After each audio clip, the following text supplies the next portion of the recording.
اللہ عز و جل نے ارشاد فرمایا ان اللہ لا يحب كل خوان کفور، اللہ تعالی ہر بڑے دغاباز اور ناشکرے کو دوست نہیں رکھتا۔ بدعنوانی کے باعث عام لوگوں کے حق تلف ہوتے ہیں۔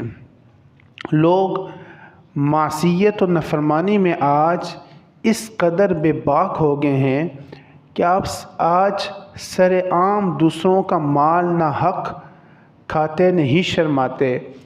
ہمارے ہاں عموماً چپڑاسی، پولیس، جج سے لے کر وزیر اعظم تک عموماً لوگ بدعنوانی کے اس مکروہ کھیل کا حصہ بنے ہوئے ہیں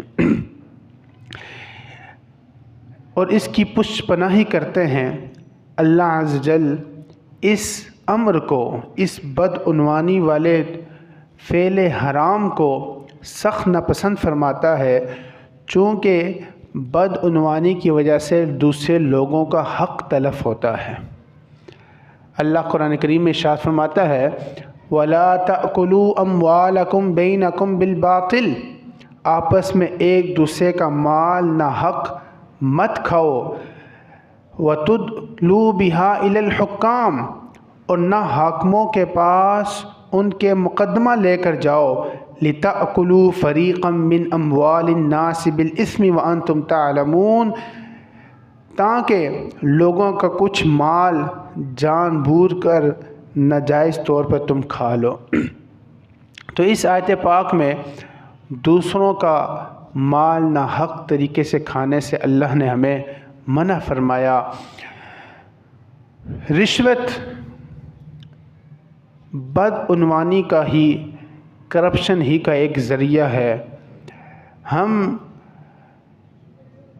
رشوت کو بھی بدعنوانی میں شمار کرتے ہیں۔ کوئی کام نکلوانے کے لیے رشوت دینا یا نوکری کا جھانسا دے کر رشوت لینا بدعنوانی ہے اور کرپشن ہے، اور ایسا کرنے والوں پر اللہ کی لعنت ہے۔ سیدنا عبداللہ بن عمر رضی اللہ تعالی عنہما سے حدیث پاک مروی ہے، اللہ کے حبیب صلی اللہ علیہ وسلم نے ارشاد فرمایا لعنت اللہ علی الراشی والمرتشی، اللہ لعنت فرماتا ہے رشوت لینے والے پر بھی اور رشوت دینے والے پر بھی۔